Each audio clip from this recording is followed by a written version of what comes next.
back to Fire Princess Reviews. I'm Fire Princess Lily here to tell you about comics, cartoons, and other awesome nerd shit. So, what are we talking about today? Well, we're doing something a little different as I mentioned on the channel. Maybe it's something special for Christmas. That's right, it's December 25th as this video gets uploaded, and that means Christmas stuff, which is why we're talking about Dragon Ball. The most Christmassy Christmas anime ever. I just wanted to do it. I wanted to do something special. It's a top 5 list. We've only done a top 5 list on this channel once when we talked about Studio Ghibli films, or Studio Ghibli, however you want to pronounce it, and which ones I like the best. So we're going to talk today about my top 5 Dragon Ball franchise fights. That's everything from Dragon Ball, Z, and Super, but not GT. All those fights, I'm narrowing it down to my top 5, which is actually harder to do than it sounds. There are just so many good fights in this franchise that it would be hard for anybody, I feel, to pin down their top 5. Maybe I'm wrong. Maybe it's just me because I'm an indecisive bitch. But that's how it is. That's the tea. That's the tea. So, without further ado, let's get into it. But wait! Next week is Doctor Who, the holiday special, so we're going to definitely do that on its normal day, so, or at least we're going to try, because, you know, it doesn't come out until New Year. Look, we're doing it next week, okay? And then no Doctor Who until the next series. So, I know, I'm depressed myself. Yeah. But definitely look forward to your other videos coming out this week, like Slime and SSS Gridman, but not Zombieland Saga because it's also over. But we're probably going to get a season 2. So, hey. But let's get into this list. Like, before we do, I just got to mention that this is my list. It doesn't necessarily have to reflect your list. Your list doesn't have to reflect mine. Let's all be respectful about it, of course. And, you know, don't shit on me, okay? There are a lot of fights, and my tastes are different than yours, so no hate, right? Of course, no hate.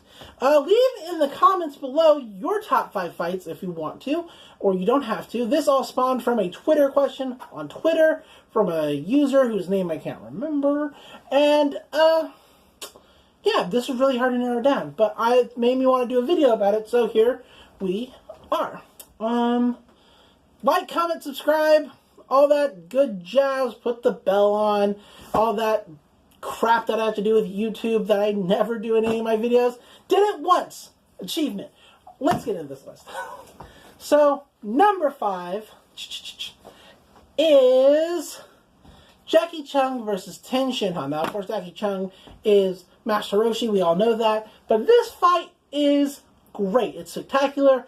It's the passing of the torch to a younger generation, even though he doesn't have to. Right? Because, let me tell you something. Jackie Chung could have won that fight. Master Roshi could have won that fight. He decided he didn't have to. He's like, look how good Tien is. Look how great this guy is. He is stronger than my students, probably. And he could win this, and he's just going to get better. And he could still be what I'm doing right now, which is like something for my students to fight against so they continue to make themselves better as martial artists. Yeah, that's the guy. And then I can just watch my students fight, like, in their matches and be like a good teacher like I'm supposed to be. Like, that's the whole thing. Like, so, at least that's my feeling. It's my feeling that he totally could have won that fight. He hopped off the ring for his own reasons. Like, that wasn't a clean victory for Tien. But beyond that, the moves and techniques used in that fight were super cool. Not once did it feel like Tien himself couldn't win that match. I mean, to me, it feels like Master Roshi was holding back a little.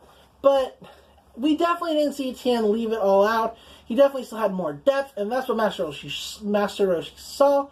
And beyond that, it's just a good character evolution for Tien Shinhan.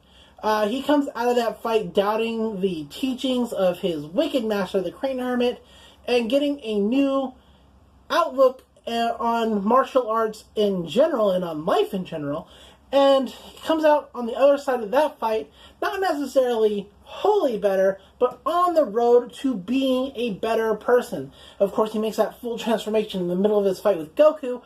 And should that fight be maybe on this list? I mean, maybe, but I think that that fight wouldn't have gone the way it did if it hadn't been for Master Roshi placing those seeds of doubt in Tien Shinhan about how it doesn't necessarily matter if he could have won or not. He was just happy to meet another good martial artist, and he just wanted to see the good that would come from Tien later on down the line.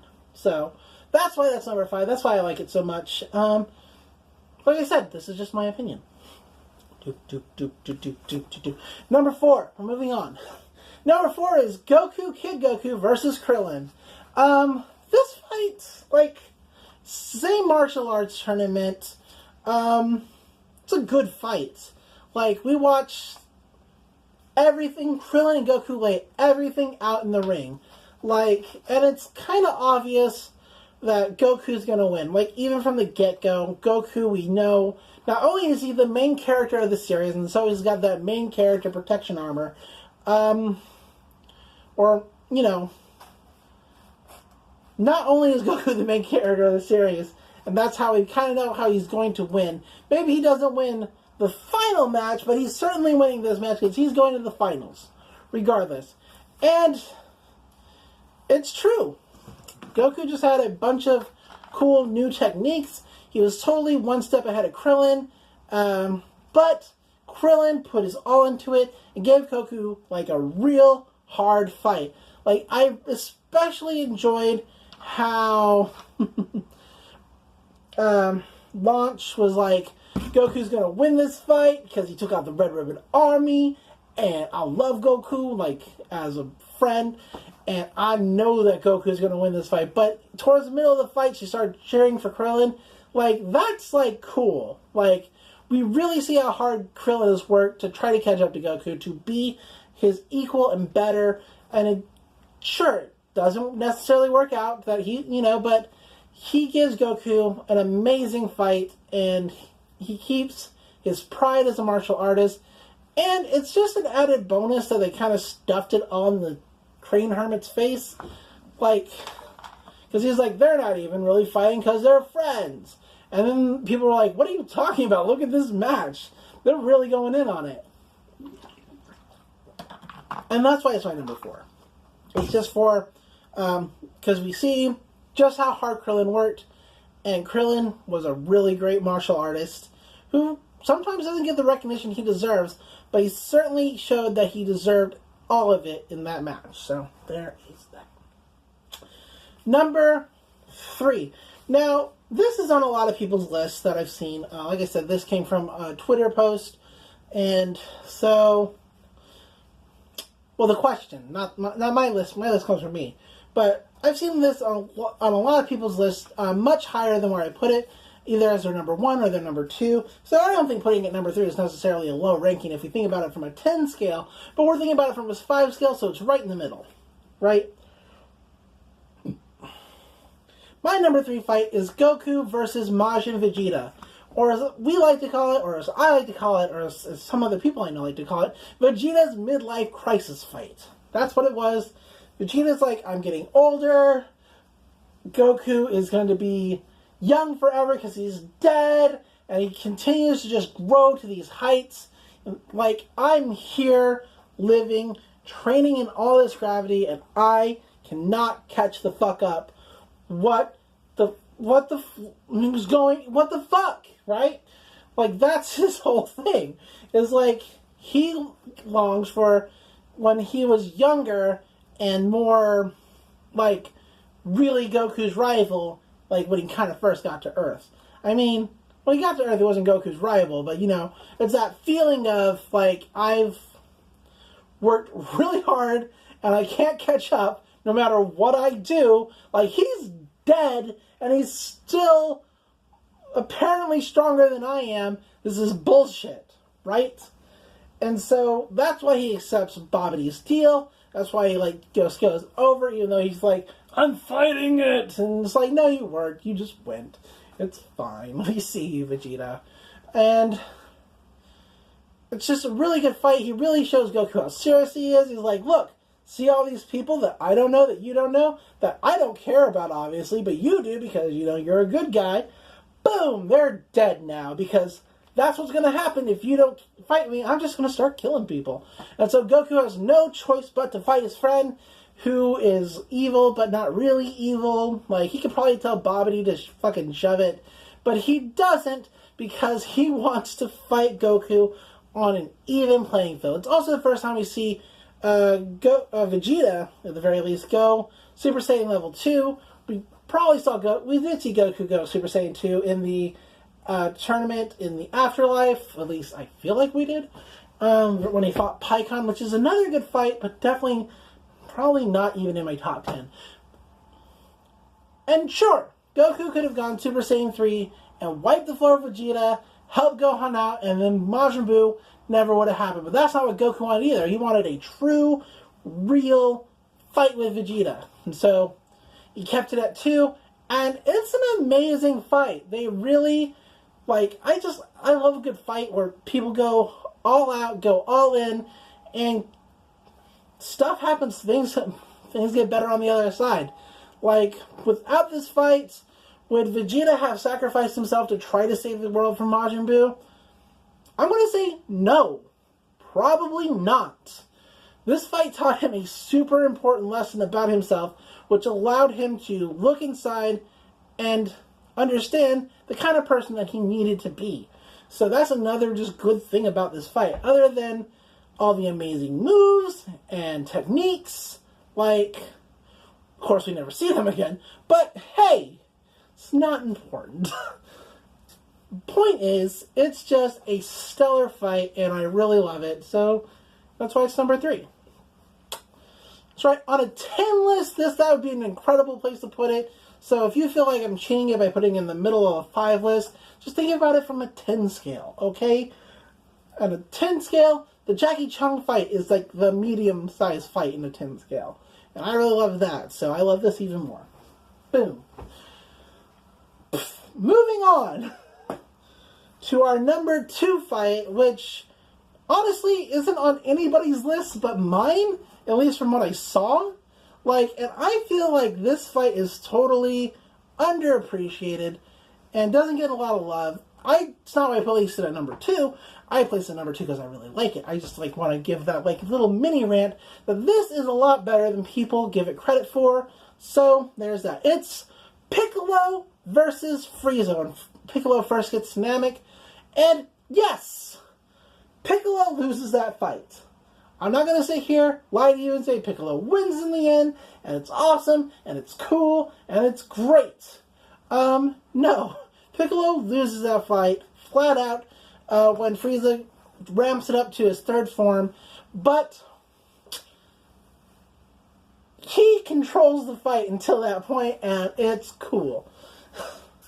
We watch Piccolo get transported to Namek, even though that's not necessarily the way he wanted. No, actually, I'm sorry, I'm thinking about it from the abridged standpoint. That is what he wanted. He wanted to go to Namek, but he went there understanding that he would probably die there fighting Frieza, and he was okay with that.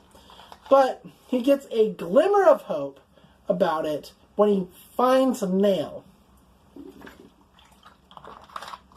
And the two fuse, and it is the first fusion we ever see in the series, and it's incredible.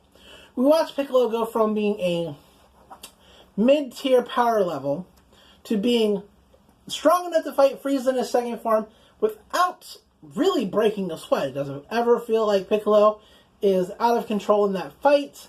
Always feels like he is ready to just put Frieza, boom, straight into the ground, and does several times. Like, it's good. Which is nice because ever since he joined, the good guys, he's been kind of getting his ass handed to him. Like, sure, Goku beat him in the World Martial Arts Tournament, but Goku had to work for that shit. He had to work hard at it. But everybody else is just kind of walked over Piccolo, and it was a little frustrating, because I like Piccolo a whole lot. So this is the first time we see him not only, get in there and mix it up, but do well. Yes, he loses, but the trip there is good, and I like it. So there. Boom. That's why it's my number 2 fight, which leaves us at number 1, which, okay, so most people, their number 1 fight is Goku versus Frieza on Namek. Like, and I understand why. We watch Goku go to Super Saiyan. It's an amazing, like, moment in shonen history, and it's incredible, right? And of course it is. Like, who doesn't love that fight? I love that fight. It's in my top 10. It's just not at number 1. Like, why isn't it number 1? I can't answer that for you. Does it deserve to be at number 1? No. Like, if it deserved to be at number 1, I would put it there. It's just like, yes, it's a good fight. Yes, it gave us Super Saiyan and all that, but I feel like there are just better fights. These are better fights. Like, Goku could have beat Frieza, right? Like, there are times in that fight that he could beat Frieza, and he just doesn't for asinine reasons.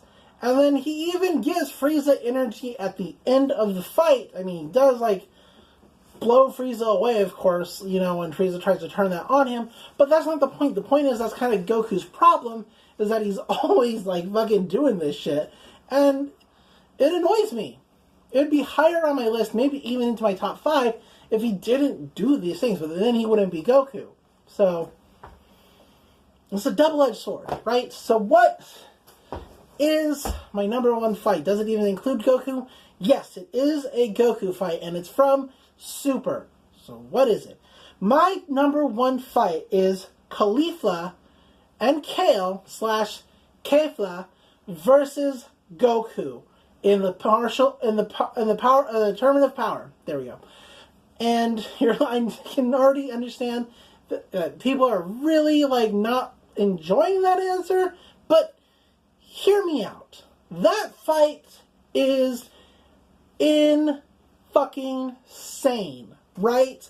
Like, first, like, sure, Goku is tired out at the beginning. He's been saving his stamina when he comes across Caulifla, and she wants to fight him, and slowly throughout that match, he starts regaining his stamina, picking up moves, and fighting back, and then Kale jumps in, and it is a 2-on-1, and it is, like, even though we watched them pull off some amazing teamwork and catch Goku off guard and put in amazing hits and do cool shit, it is still cool to watch Goku continue to grow in the fight and start to turn that on them, right? Like, he totally, like, starts to get the upper hand in that fight, even though there's 2 of them, even though he's tired out. I think it's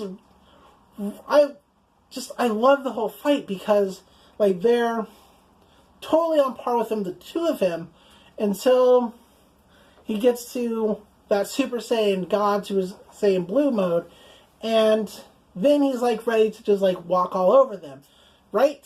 But then Potara, Fusion, we get Kefla, and she is just, I wish we could get more of her in, like, anything. If she shows up in the Broly movie, she's not going to show up, I know. But if she did, I'd be down for it. Like, I love Kefla. We didn't get to see a lot of her, but everything about her was just fun and exciting. She's totally cocky, like all fusions are.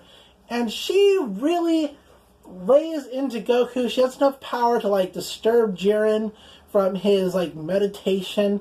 And it forces Goku to go into the Ultra Instinct mode once again, which is not my favorite transformation, but hey, it is what it is. Right? I'm so glad he didn't win with that, too. Like, you don't even know. Like, but it's a good fight. And we get to watch Goku, like, do some weird fucking power sliding on an energy beam, which I don't feel should be possible, but hey, Dragon Ball got a Dragon Ball, right? And it's my favorite fight because it's the most interesting, most entertaining fight to me in the entire series. I love it a lot. And it has my favorite characters in them.